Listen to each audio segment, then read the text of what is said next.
Okay, so now we're going to create an assignment. So we can do that the two different ways. I'm just going to use the top one. I'm going to add assignment.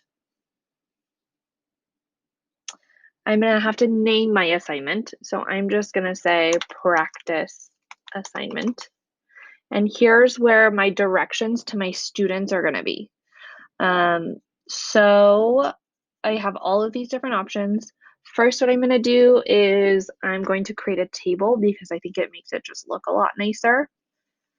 Maybe first I want them to watch the video. And then second, I want them to respond using the Google Doc.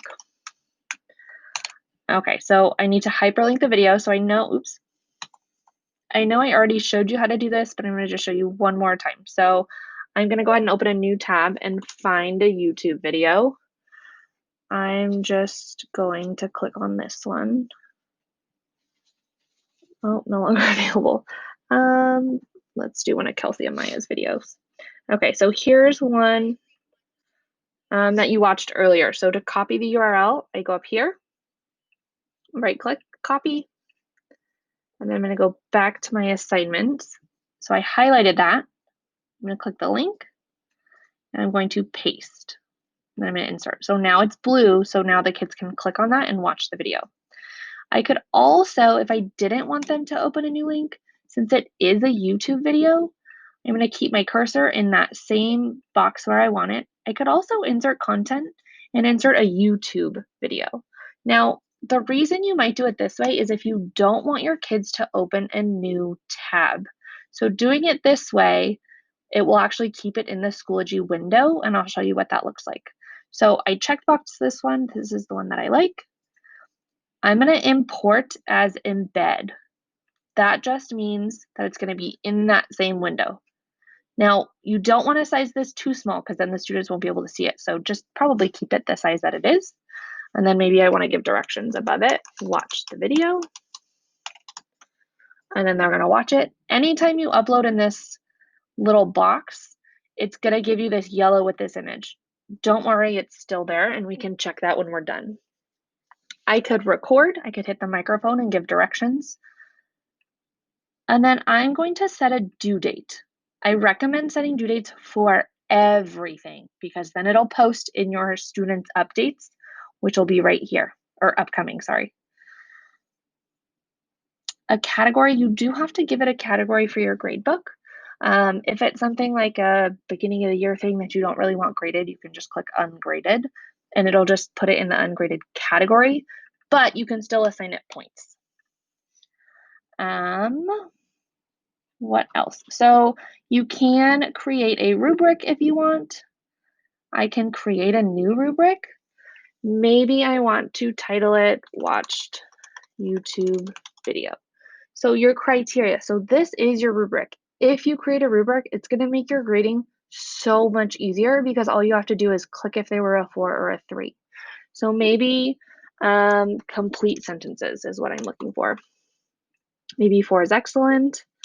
Did you use complete sentences throughout your writing? And then I can add another criteria just down here. Maybe I want to look for spelling.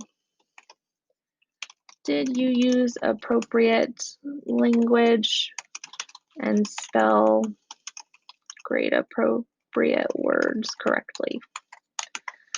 Okay. So now I can add another criteria. You can also, if you have a learning objective aligned, it will also be here.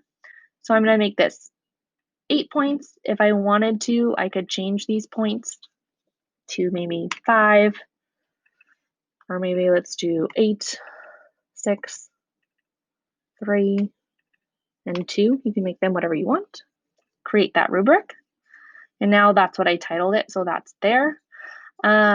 Align standards, because I did a rubric, it's going to prompt me to put my learning objectives here. So I can find, if you click your learning objectives, it'll link to your mastery page for students, and it'll tell you how they're doing based on each standard. So you can go to Common Core and your grade level, and maybe I want to do, I don't know, maybe it's key details and it's this one. I can link as many as I want. And then that's also going to create a new column in my rubric. So just keep that in mind. I'm going to resave it. If you don't want to do a rubric and you just want to do numeric, then this align button will pop up and you can align it with those standards. Just a different way to do it. It just won't be in your rubric.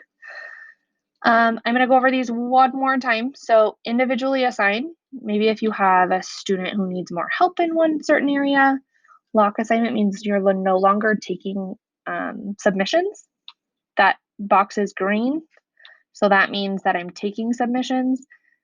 If it's gray, then I'm not taking submissions. This green button means that students can see it. If I make it white, students can no longer see it.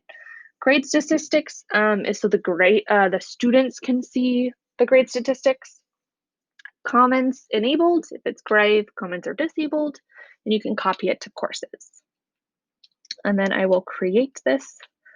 Oh, the due date. I'm getting this error message because my due date is before school starts. So I'm going to change that. And then create.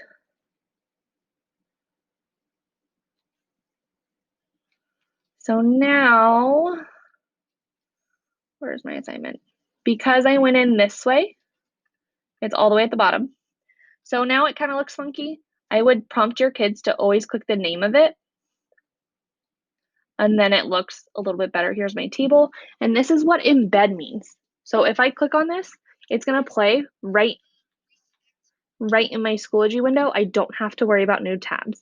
So I love this feature. That's how I'm going to post videos and things like that. I think it's the easiest for students. I did enable comments, so I can post comments and the students can post comments.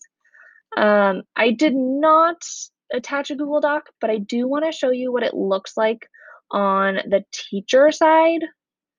So what's cool about Google Docs, so this is just another one. This is actually in that Schoology course that I made.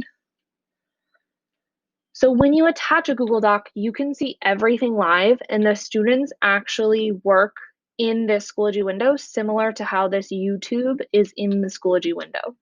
So Google and Schoology work really nicely together. Assignment, this is where my description was. This is a different assignment, sorry about that. If I click on that, that's my template. If I go to in progress, here's all my students and I can see a live update of what they're doing. So if Cami was actually working on something right now, I would see the words that she's typing. So these are people in progress who are still working. Submissions are people who have already submitted. Okay, so notice how Anne's is right here. So I can scroll down and look at what she did. And then if I couldn't see it, I could click that. Apparently some people say that sometimes you have to resync it. So sometimes if you click that, then it'll resync and you can see it. You can unsubmit a student's assignment. So if you want them to redo it, if they didn't do a good job, you can unsubmit and put a comment on there. Students and yourself can also pop it out of the tab. So right now I'm still in Schoology, but maybe if it's something that I want to look at a little closer, if I click open, I have a new tab, and then now I'm strictly in Google Docs. So you can grade that both ways and look at their assignment that way. So I just wanted to show you a little bit of how you would go about viewing that, and then you can click on the different students. Overall for assignments, I recommend aligning your standards because it's going to make your report card so much easier, and tables just to kind of break it up for the students.